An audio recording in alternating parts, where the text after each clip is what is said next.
Bienvenue dans le podcast LawHer, le podcast qui vous permet de démystifier le droit et de le rendre accessible dans votre aventure entrepreneuriale en tant qu'entrepreneuse. Parce que dans LawHer, on pense que le droit et l'avocat doivent être les alliés de la réussite entrepreneuriale des femmes. On parlera donc d'entrepreneuriat, de cerveau reptilien, de contrat, de sororité ou encore de Beyoncé. Bonne écoute à toutes! Bienvenue sur LawHer, le podcast qui accompagne les entrepreneuses freelance et indépendantes dans leur aventure entrepreneuriale. Je suis heureuse de vous retrouver aujourd'hui. Donc, je suis Estelle B, avocate en droit des affaires et en droit des sociétés. Et aujourd'hui, on va aborder un sujet de taille, donc la négociation de vos conditions de mission et plus particulièrement vos CGV, vos conditions générales de vente face à un gros client. Signer un contrat avec une grande entreprise, c'est un moment très décisif parce que vous en avez rêvé de ce moment-là.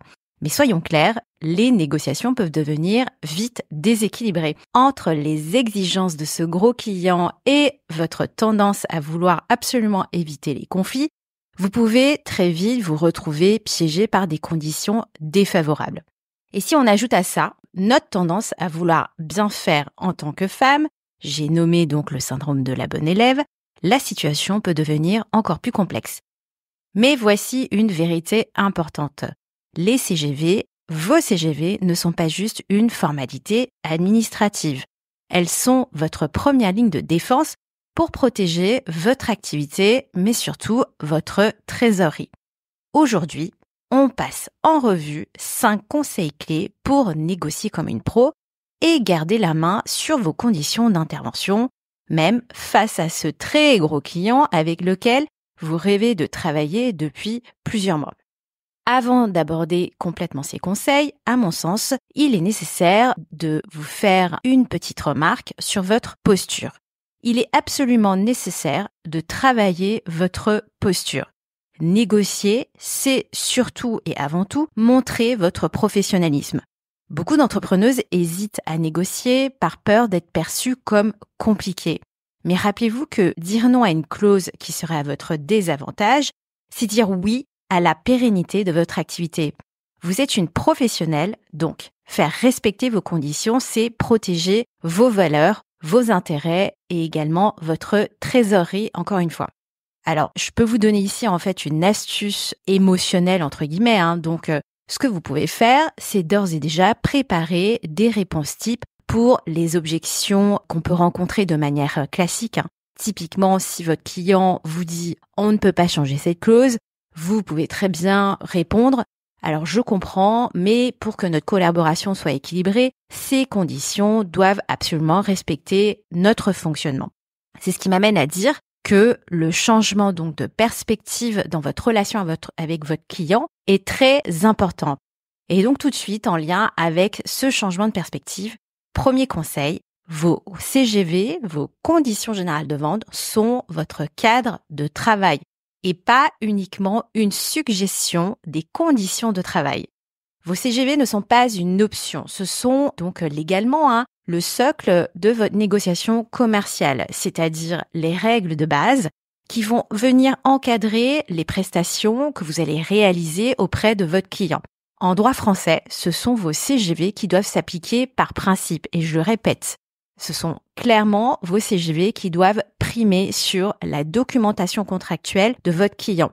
Elles vont venir structurer à la fois donc les droits de votre client, mais également les vôtres, ainsi que les obligations donc des vôtres et également de votre client. Elles vont venir protéger votre activité. C'est pour ça, donc ça c'est une aparté que je vous fais. Moi de mon côté, je suis toujours très étonnée lorsque j'ai des clientes qui viennent me voir au cabinet et qui m'expliquent qu'elles se sont contentées en fait donc de faire un copier-coller des CGV qu'elles ont pu trouver sur Internet. Parce qu'en fait, en réalité, typiquement, les CGV que vous allez retrouver sur Internet ou sur un site quelconque, elles ne vont pas forcément décrire la même activité ou encore la même politique contractuelle. Alors évidemment, j'ai dit que les CGV devaient s'appliquer par principe, mais le problème qu'on peut rencontrer quelquefois, c'est que les gros clients, parce que c'est là bien le sujet, ces gros clients ont leurs propres conditions générales d'achat, ce qu'on appelle les CGA. et ils vont souvent venir imposer leurs règles qui sont, pour le coup, taillées pour protéger leurs propres intérêts. Donc, moi, ce que je peux vous conseiller, c'est de rester ferme sur ce point-là dès le départ. Vos CGV ne sont pas là pour être balayées d'un revers de la main par votre client, elles doivent constituer la base de votre intervention. Si vous ne défendez pas vos règles, ce sont les règles de votre client qui s'imposeront donc souvent à votre désavantage. Donc, deuxième conseil, préparez-vous comme une chef. Lisez et vérifiez les conditions générales d'achat ou autres docs contractuels du client. Oui, parce que là, on se met dans l'hypothèse où, typiquement, vous n'avez pas réussi en fait à imposer vos propres conditions générales de vente.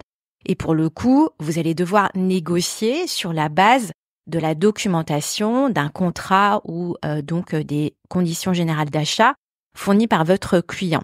Donc, typiquement, dans ces contrats peuvent se trouver des clauses potentiellement problématiques pour vous en tant que freelance indépendant ou encore solopreneur.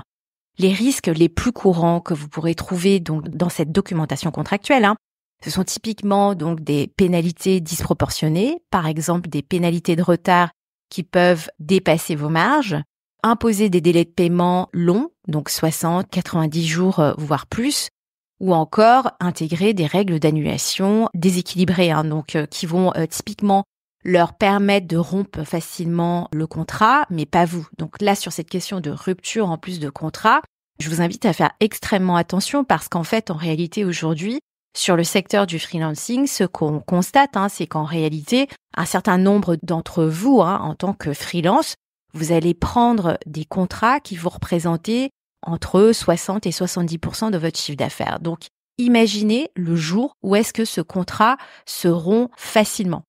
Ça peut être extrêmement compliqué pour vous en termes de trésorerie.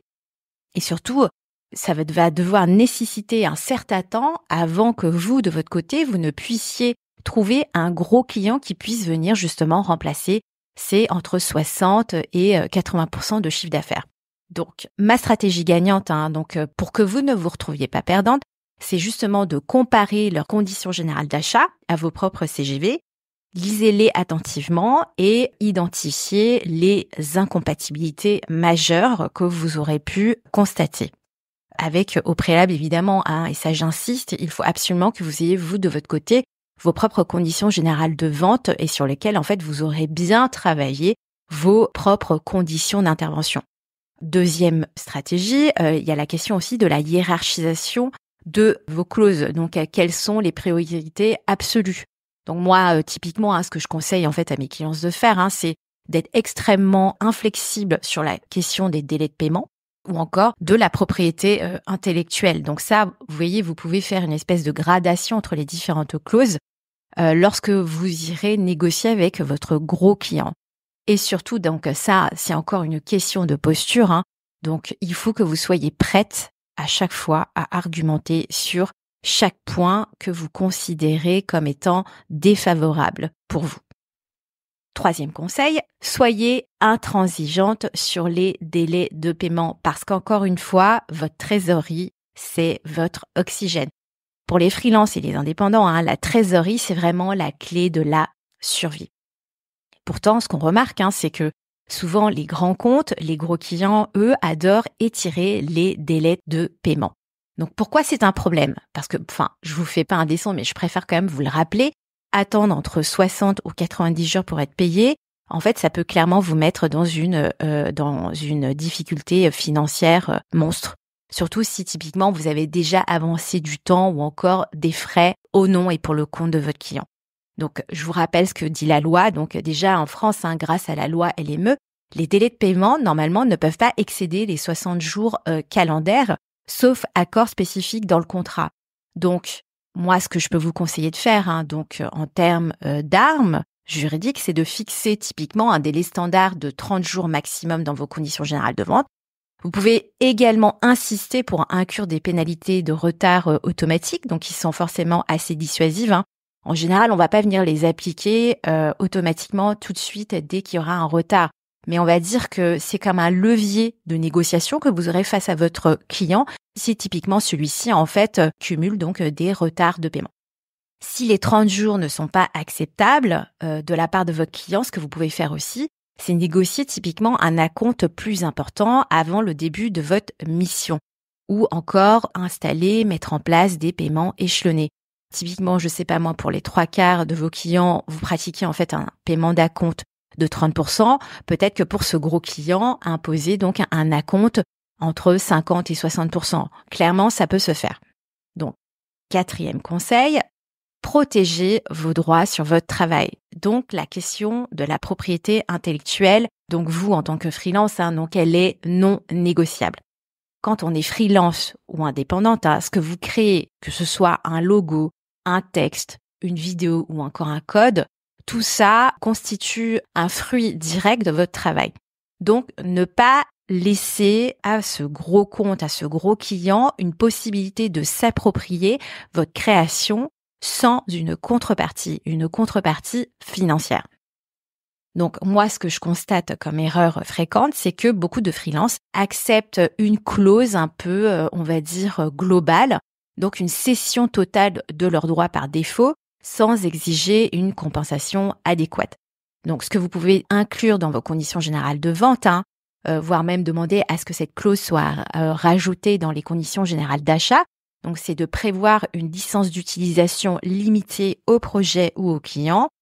S'il devait avoir en fait une cession totale, donc de votre propriété intellectuelle, elle ne pourrait intervenir qu'en échange d'un paiement spécifique et intégral, ce qui vous permettrait derrière, on va dire, d'obtenir une compensation financière, d'obtenir plus de sous, augmenter votre chiffre d'affaires de cette façon. Donc, 5e conseil, encadrez votre responsabilité pour éviter les risques démesurés. Alors, ce qui se passe sur les grands comptes et les grands clients, c'est que d'une manière générale, ils aiment bien transférer tous les risques juridiques et financiers sur leurs prestataires. Donc, pour vous, en fait, ce que ça peut dire, c'est que ça peut signifier de lourdes conséquences en cas de problème. Je vous fais une petite aparté, donc j'espère pour vous que chacun d'entre vous, vous avez quand même pris une assurance responsabilité civile. Contactez votre assureur pour déjà bien vous baquer. Mais comment faire déjà dans cette question de négociation contractuelle ? Ce que vous pouvez faire, c'est déjà vous protéger avec une clause limitative de responsabilité. Vous pouvez expliquer que votre responsabilité ne sera limitée qu'aux dommages directs et non pas indirects et au montant du contrat, au montant de votre mission.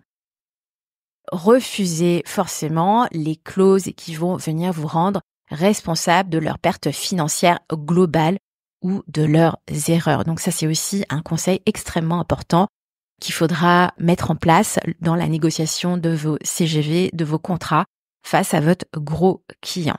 Donc, conclusion de cet épisode, parce que l'idée, c'est quand même de faire des épisodes courts. Donc, pour récapituler, donc, 1, vos CGV constituent le socle de la négociation commerciale, donc il faut les défendre fermement. Analysez les conditions générales d'achat de vos gros comptes et préparez-vous à contrer les clauses déséquilibrées. 3, soyez extrêmement intransigeante sur les délais de paiement pour pouvoir protéger votre trésorerie.